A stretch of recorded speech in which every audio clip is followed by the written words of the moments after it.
Just as Confucian teaching is still alive in 2,000 years of family tradition, the way Confucius saw the world was strikingly different from the West. Whereas Western logic is more linear, for the Chinese, the willingness to tolerate contradiction and take a more relative view still marks a very different way of thinking. In terms of culture, one of the most striking differences can be seen in the discovery of natural gas. In ancient Greece, those who sought answers to troubling questions made the arduous pilgrimage to Delphi, the site of the Temple of Apollo.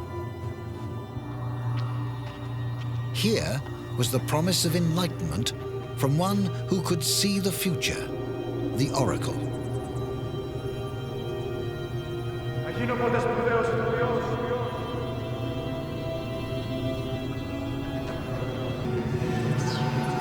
Delivered under the influence of a seeping hallucinogen, the oracle's prophecies were seldom specific.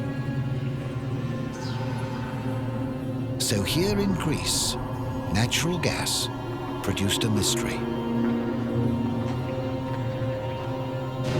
Στη ζωή, κάθε άνθρωπος λαμβάνει την οφειλόμενη ανταμοιβή του.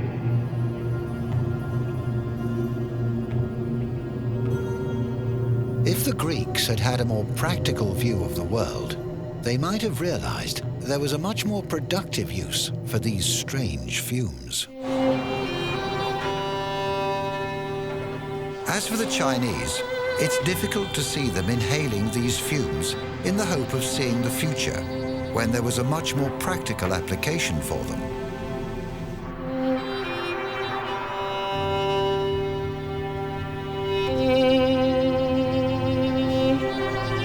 The same fumes the Greeks worshipped are now part of the driving force of the world we share. Every time we get in the car, go on holiday, cook, or turn on the light, we tap into the world's resources of natural oil and gas. Our ability to harness these resources was a massive step forward in human history. But it was the search for another commodity that led to the discovery of natural gas in China. Sometimes one technology can lead to another in surprising ways. In pre-modern China, salt was a huge economic item. A lot of the salt came from the sea.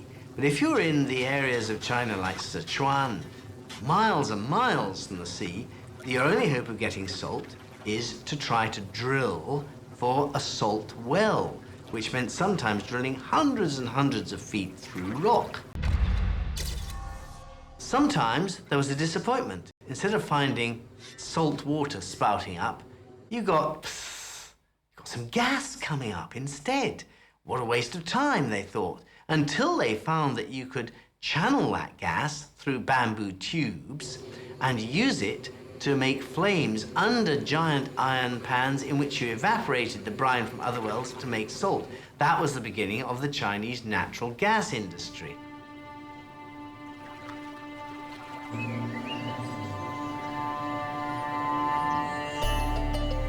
As early as the Han Dynasty, in the 1st century BC, the people of Sichuan province have been drilling for salt and brine, and with it, natural gas.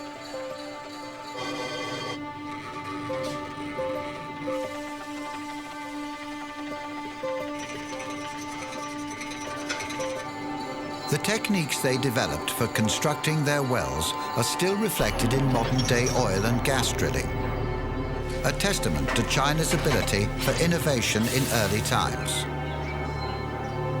And this point did not go unnoticed to early pioneers in the US oil industry, as many of the rig workers in that era were brought in from China.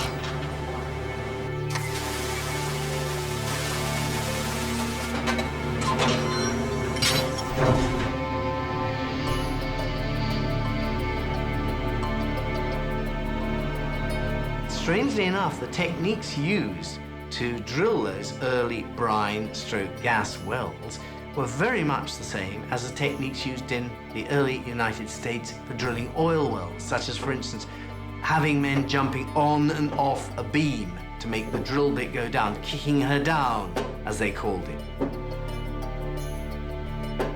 This well at Shenyang is over 1,000 meters deep, the deepest well in the world in 1835.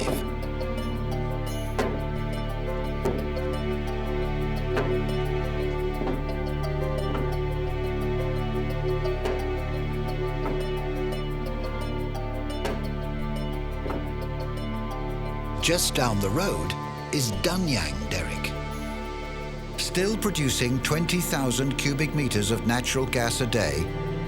It has accumulated a total of more than 500 million cubic meters, still a record today. Even when salt deposits and natural gas were not found together, this did not deter the local people. Huge roller coasters of bamboo pipes were erected to transport the natural gas for miles. In the Zigong area alone, there were more than 13,000 wells producing 30 billion cubic meters of natural gas. So while the Greeks were busy trying to define the future by sniffing natural gas at Delphi, the Chinese had already discovered that it would become the driving force of the modern world. Perhaps what is most remarkable is that China's ingenuity in this most influential field of engineering was fully in place 1,400 years before the West.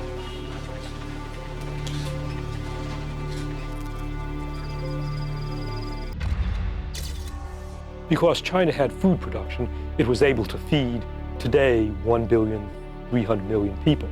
Because Aboriginal Australia did not have food production, it was able to feed something like 500,000 people. And 500,000 people did wonderful things in the Australian continent, but they were not enough to build a Great Wall of Australia. They were not enough to develop bronze. They were not enough to develop a writing system. They were not enough to develop porcelain. Food production leads to technology because the people who invent technology, the smiths and the potters and the scientists, they have to be fed. If they're going to spend their waking hours 7 days a week thinking about technology rather than working in their garden, somebody's got to feed them. While the Chinese were able to create an enormous food surplus, agriculture in Europe was comparatively backward until the 1700s. If this indicates why the Chinese developed so much earlier than the Europeans, what was the fundamental driving factor? What exactly did the Chinese do differently? One clue comes from British agriculturalist Jethro Tull and his adoption of what were at the time revolutionary ideas. Though he didn't know it, the technology he adopted had already been in use in China for over 2,000 years. Initially, his ideas about farming efficiency were not well received. Think how many more we can feed. If only we could farm our land with greater efficiency. Efficiency? I hate such words. Men are not machines, but that's where your innovation will lead us. Men will become the slaves of your machinery, Mr. Tull. Men will be freed by progress. Aye, but what kind of freedom? I'll have none of it. Are we then to have no progress at all? Progress opens doors, but where do those doors lead? Where will your progress take us?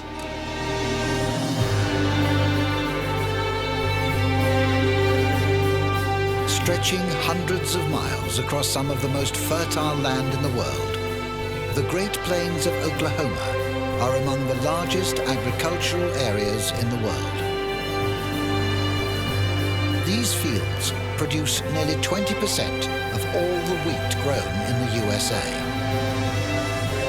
But crop production on this scale could not be possible if the West had not adopted methods invented by the Chinese. The same methods that Jethro Tull was trying to introduce in the 1700s. As early as 600 BC, the Chinese cultivated crops in rows. They realized that if you did this, they mature rapidly because they do not interfere with each other's growth.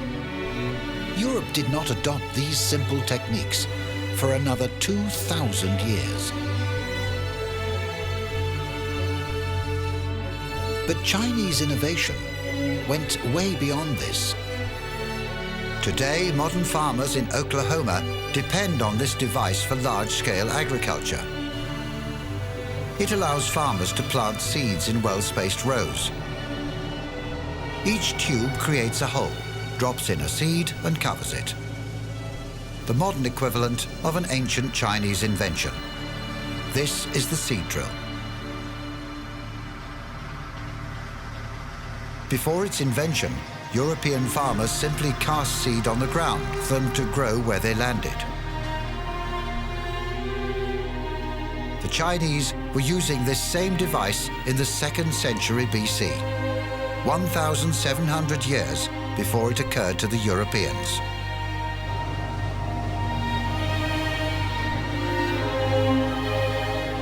Just like ancient China, America flourishes today because it can feed people on a huge scale.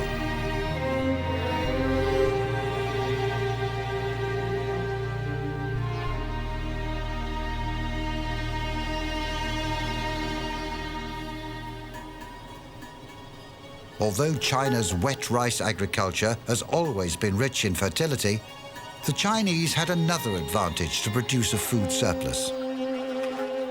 They used cast iron plows that could easily be adapted to different soils. Plowing turns the soil, brings nutrients to the surface, burying weeds and the remains of previous crops. So backward were European tools, it's hard to exaggerate the wastefulness of time and energy as a result of bad plowing. It was the Chinese ability to make subtle design changes to the plow that made a huge difference to food production.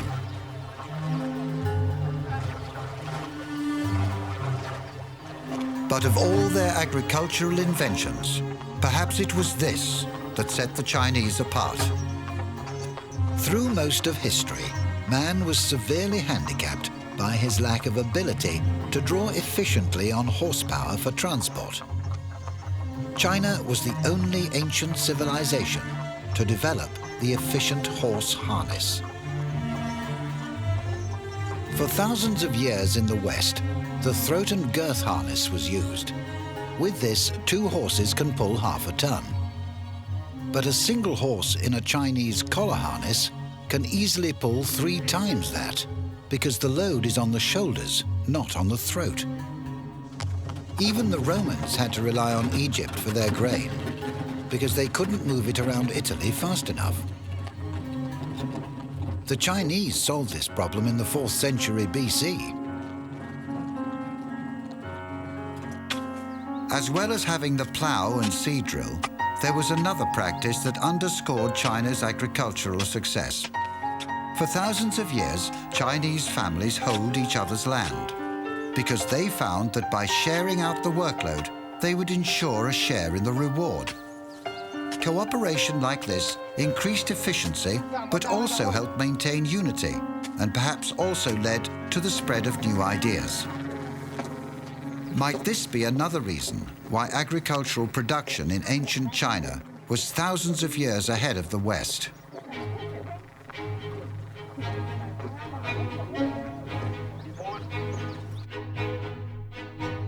When the Chinese plow and other innovations were adopted in Europe, a massive increase in agricultural productivity in turn supported unprecedented population growth,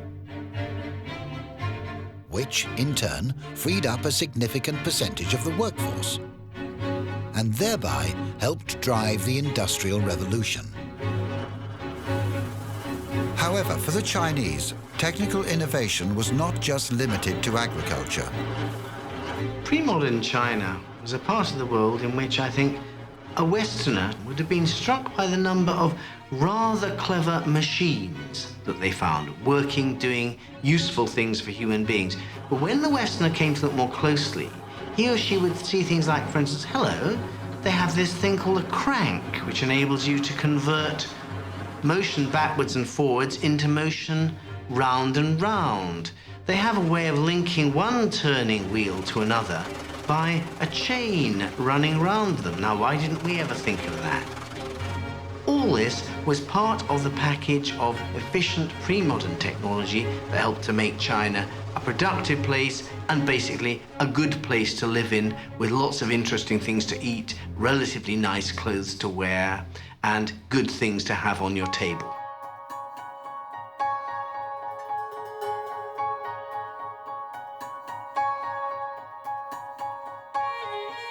Often described as one of nature's wonder products, this gooey substance is made from the sap of a tree indigenous to central China. When it sets, its extreme smoothness allows brilliant polish, yet its softness allows it to be carved and shaped.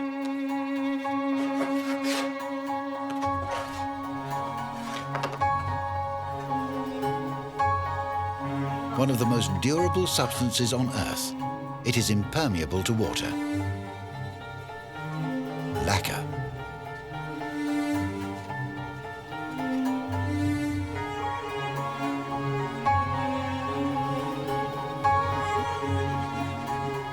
Here in Chengdu, Sichuan province, craftsmen still prepare lacquer in the same way as they have for thousands of years.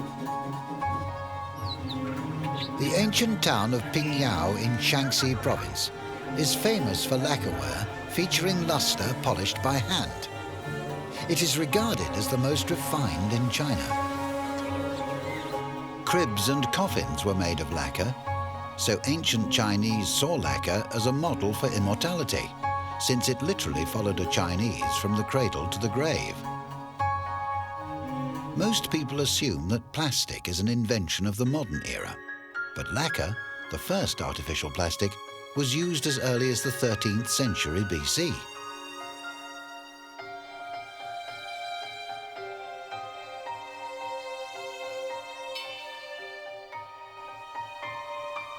If it was pleasant to have lacquer-painted figurines and ornamental boxes around the house, it was the manipulation of another raw material that really propelled Chinese civilization out of sight from the competition.